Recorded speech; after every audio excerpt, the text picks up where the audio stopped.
Ready 5 second start. उपाध्यक्ष महोदय, वर्तमान वित्त अधिनियम सदन के सामने प्रस्तुत है।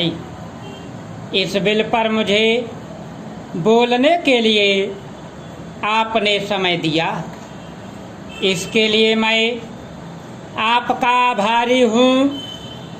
इस बिल का एक विशेष महत्व इसीलिए भी है कि यह संकट काल में पेश हुआ है। चीन ने हमारे देश पर हमला किया, देश पर संकट आया, राष्ट्र को चुनौती मिली और इस चुनौती को हम सब ने स्वीकार किया, जिसके लिए पैसे की आवश्यकता हुई। इसको वित्त मंत्री ने बड़ी कुशलता से देश के अंदर और देश के बाहर से जुटाया। इस बिल का महत्व इसलिए भी है कि हमारी पंचवर्षीय योजना के मध्य में ही यह बिल आया है। देश में बड़ी बड़ी योजनाएं अभी अधूरी हैं, जिनका पूरा होना देश के लिए बड़ा आवश्यक है। इसके लिए भी बहुत बड़ी धनराशि चाहिए। देश पर संकट आया और देश जागा। कोने कोने से लोगों ने पैसा और सोना दिया और अपने लड़के तक फौज में दिए। इस देश में किसानों और गरीबों का जो वर्ग है उसने भी दिल खोल कर इसमें सहयोग दिया। उसके बाद जो उन पर अधिक बोझ कर के रूप में पड़ रहा है या अनिवार्य बचत योजना के रूप में पड़ रहा है, उसको भी वे खुशी खुशी सहन करने को तैयार है। परंतु वे सरकार से भी कुछ चाहते हैं।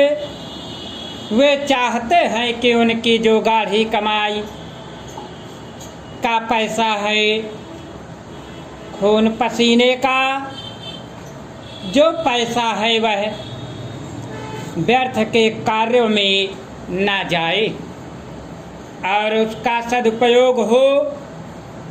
इसके अतिरिक्त उनकी कुछ अपनी दिक्कतें और परेशानियां हैं, जिनकी ओर सरकार का ध्यान चाहिए। इस आपातकाल के समय में तो उनको इन आए दिन की कठिनाइयों से राहत मिलनी चाहिए।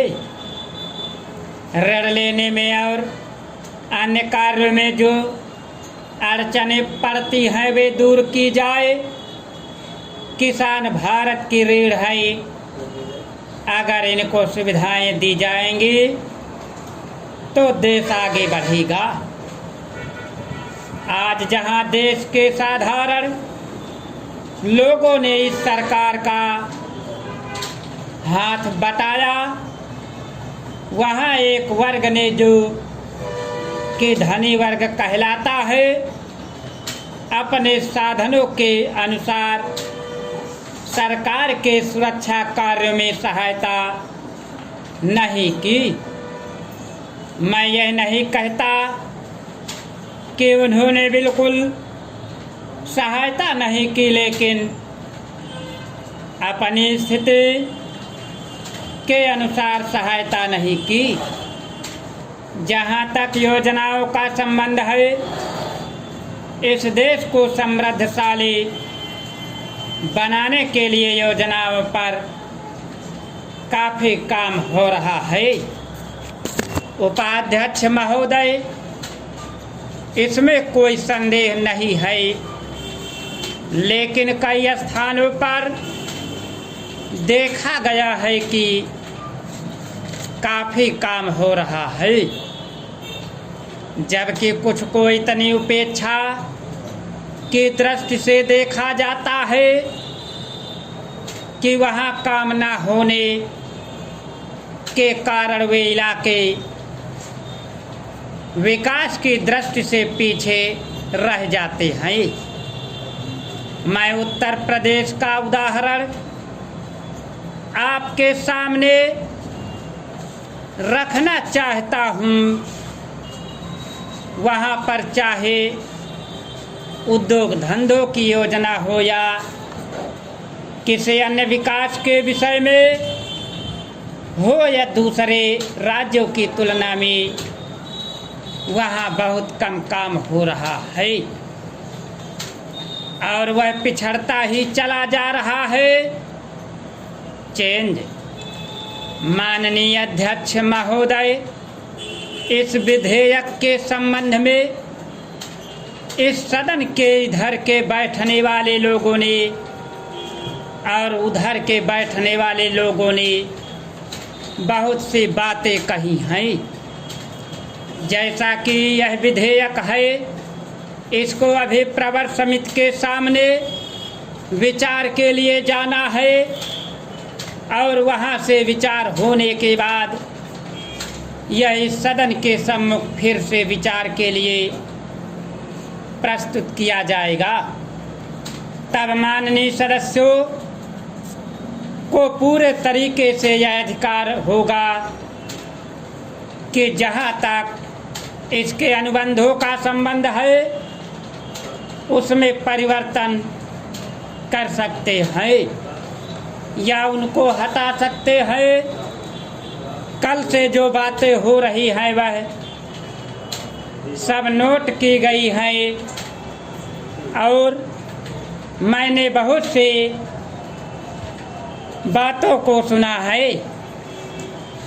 प्रवर समिति में उन बात पर विचार किया जाएगा।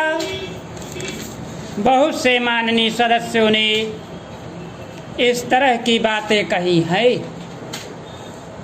वह बहुत आवश्यक मालूम हुई है और जैसा कि मैंने कहा है कि उन पर विचार किया जाएगा।